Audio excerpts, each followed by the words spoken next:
On his deathbed in Prague in 1601, the then 54-year-old Tycho Brahe uttered time and again, "May I not have lived in vain." Tycho Brahe, if anyone, would have had no need to have been concerned about the value of his life on the island of Vane.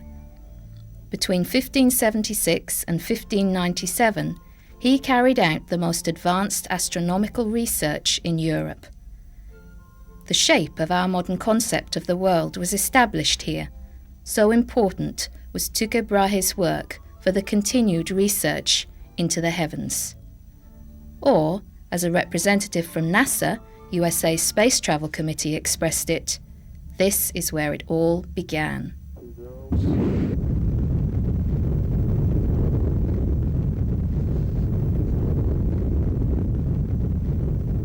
So, the space trips of our time have their roots in Tycho Brahe's work on Vane at the end of the 16th century. Tycho Brahe was born at Knutstorp in Scania on the 14th of December 1546.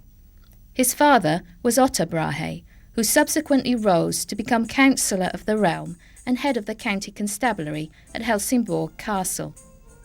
Even Brahe's mother, Beate Bille, belonged to an influential noble seat. The marriage resulted in no less than 10 children. Tycho, however, was brought up by his uncle, Jörgen Brahe, who lived at Tosterup.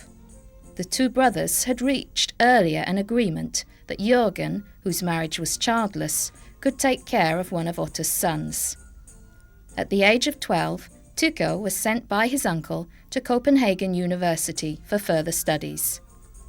As with so many other noblemen, Tycho set out on educational travels, which in 1562 took him to the university in Leipzig.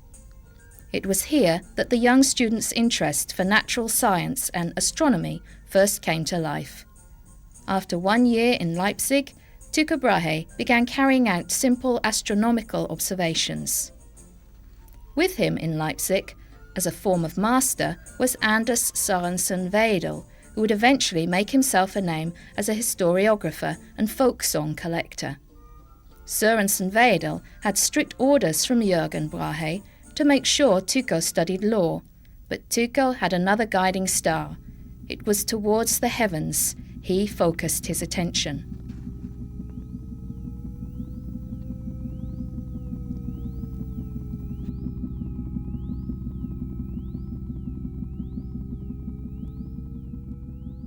Following a short stay in Copenhagen, Tycho Brahe emerged on a new trip. In the spring of 1566, he arrived at the university in Wittenberg, then, 6 months later, continued to the university in Rostock, where he divulged in other things than astronomical studies. During a party, he fell into a violent argument with another Danish nobleman, Manderup Parsberg, possibly over which of them was cleverest in mathematics. The dispute was settled on the 29th of December 1566 with the obligatory duel with swords. In the duel, Tycho had the front part of his nose removed and had to have an artificial piece made from a silver-gold alloy, which he fastened to the end of his nose with a special ointment. The duelists, moreover, became lifelong friends. Tycho later continued his increasingly deepening astronomical studies in Augsburg and Basel. In Augsburg, he constructed his first instrument, a giant quadrant of wood with a radius of nearly 5.5 meters, designed to measure the height of the sun and stars. In 1570, Tycho Brahe returned to Denmark, where for several years he spent a great deal of his time at Herrevardskløster in Scania. His brother-in-law, Steen Bille, gave him a place where he could make observations, and he was also granted the use of a laboratory, which gave him the possibility of devoting time to alchemistic experiments. On the evening of November the 11th, 1572, Tycho left his laboratory. While wandering to the castle, he gazed up at the star-filled sky. Near the zenith of Cassiopeia's constellation, he suddenly noticed a new star that he had never seen before, a star of unusual size. He rushed to his observatory and made observations of the star's location, light intensity, and colour. What Tycho Brahe had observed was an exploding star, a so-called supernova. For 17 months, Tycho Brahe made accurate observations of the new star, the results of which became a book, Dom Nova Stella, which was published in Copenhagen in 1573. The little booklet about the new star received enormous attention and made Tycho Brahe into an acknowledged name in the world of astronomical science. Tycho Brahe insåg mycket snabbt att han här hade ett väldigt fint tillfälle att göra fundamentala upptäckter. Han observerade supernovan. Han lyckades fastställa att den var mycket avlägsen, det vill säga att den befann sig bland fixstjärnorna. Han lyckades också naturligtvis visa att den var kraftigt föränderlig. Och därmed hade han visat att ett objekt kunde vara på en gång långt borta, det vill säga bland fixstjärnorna, och ändå vara kraftigt föränderligt. Han hade således spräckt den gamla uppfattningen att fixstjärnsfären representerade något oföränderligt. Och detta var ett mycket stort framsteg och blev väldigt uppmärksammat av dåtiden. During the spring of 1575, he made a trip which took him, among other places, to Kassel, Basel and Venice. He decided that in the future he would make Basel the base for his astronomical observations. When the Danish king, Frederick II, became aware of Tycho Brahe's plans, he reacted immediately. The king asked him to stay in the country and offered him the island of Vane in the Sound as an effacement for the rest of his life. On the island, Tycho Brahe would have had the possibility of devoting himself undisturbed to his astronomical studies. This was such a magnificent offer that Brahe changed his mind. On the 23rd of May 1575, the deeds were signed. Tycho Brahe not only received the island of Vane for the rest of his life, but also 400 riksdollars for the building of a house on the island. Brahe approached the island with the following attitude. God, creator of the universe, does not want to know about disorder and confusion in outer space. This became a guiding principle even for the astronomer's life on the island in the Sound. Precision was a key word for Tycho Brahe. In the middle of Vane, on the island's highest point, with a view out over the Sound and an open sight of the universe, he built his palace. Uraniborg was a remarkable structure, a Renaissance creation with the number 4 as a constant theme. It was the first building for astronomical observations in Europe to have been built from scratch. The giant quadrant was put up in the southwest room of the bottom floor, and in 1587 Tycho Brahe commissioned a painting to go over it. This created a striking impression. In 1584, Tycho Brahe built Uraniborg. It was partly constructed underground, where the instruments could be properly anchored and the measurements more accurate. The construction consisted of a square central room and 5 circular crypts of varying sizes, the domes of which could be partly or totally removed. The instruments could thereby be guided in different directions. All observations were made with the naked eye. Help in the form of telescopes did not exist then. Tycho Brahe was the patient and exact observer. On Vane, he observed the sun, the moon, the planets and the stars according to a carefully planned rota. He did it with instruments he himself constructed and constantly improved. In his world without telescopes, he realized that trustworthy instruments were a must. They were often so large it demanded teamwork by several observers to get the exact measurements. All observations were carefully logged in special observation journals. För framtida astronomer och för framtida observationer och tidningar av dem har Tycho Brahe betytt väldigt mycket. Inte blott var hans instrument en teknologisk revolution.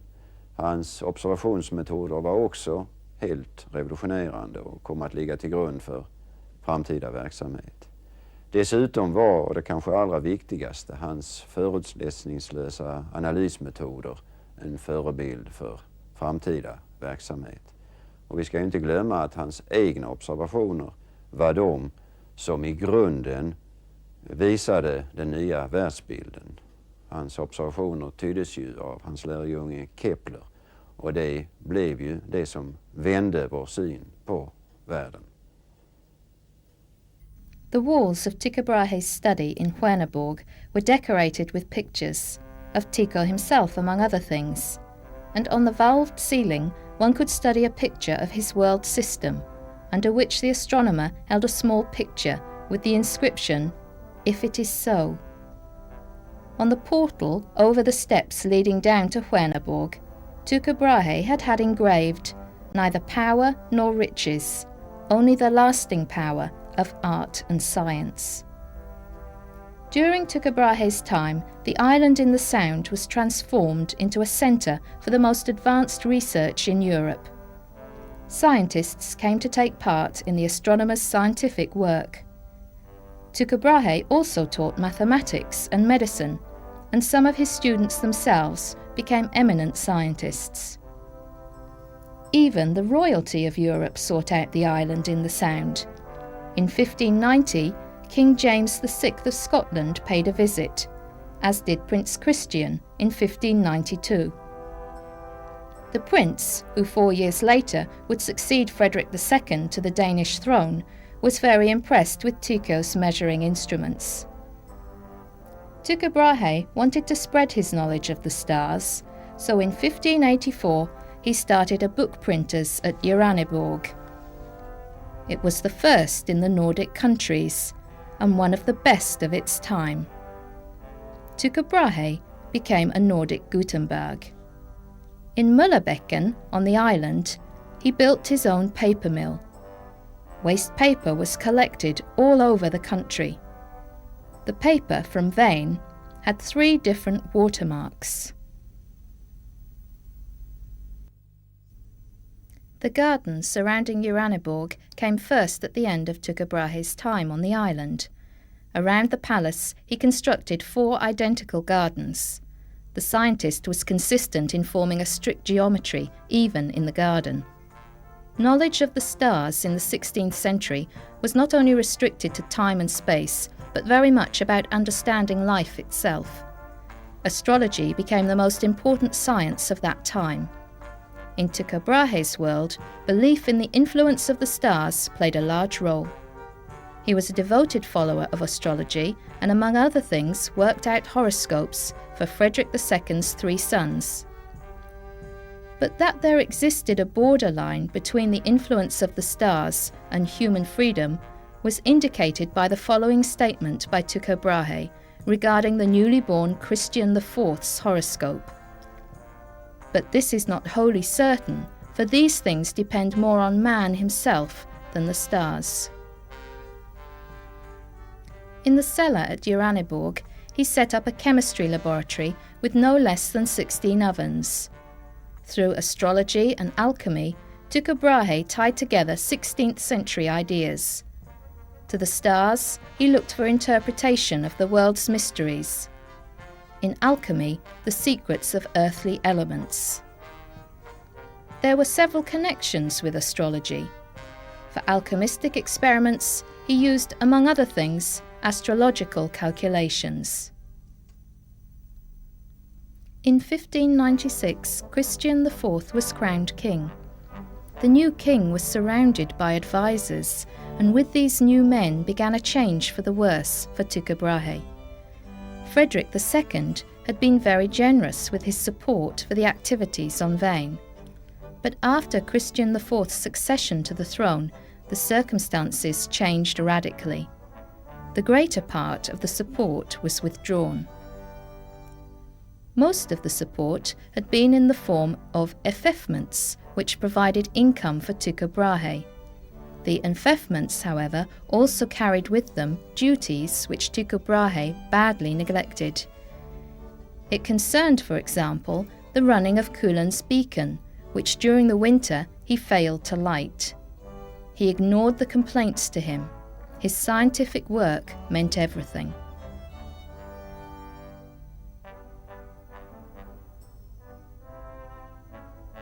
Another effeftment was the Roskilde prebendary, which was an excellent source of income. In return, he was obliged to maintain the Royal Mortuary Chapel in Roskilde. He even neglected this duty despite repeated reminders by the king. The relationship between Brahe and the island's farmers was not good either. He was considered a tormentor of peasants. When the cellar of the official residence was come across in the ruins of Uraniborg in the 18th century, it became known locally as the dungeon. Whether it actually functioned as a prison is not known, but evidence does exist that Tycho Brahe used the cellar to keep quarrelsome peasants in safe custody.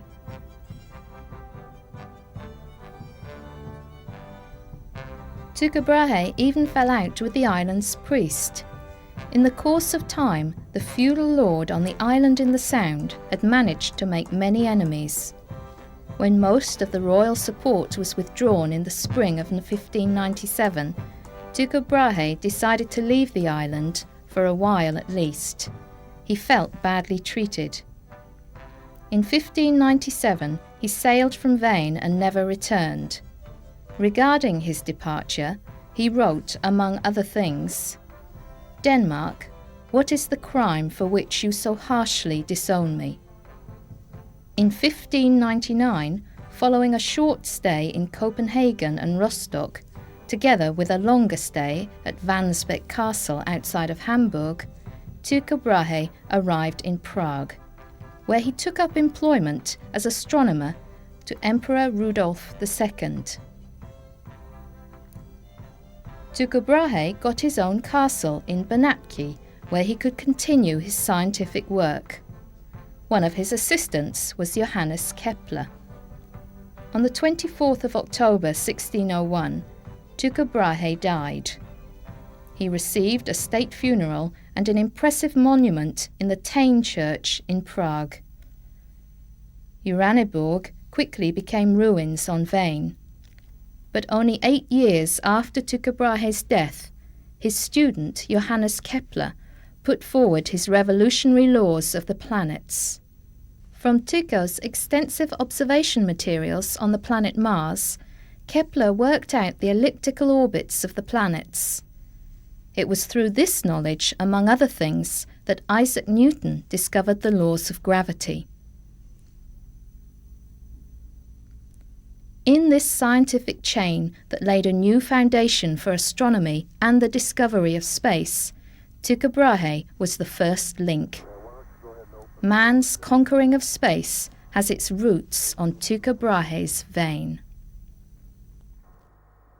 Bringing it on open, please.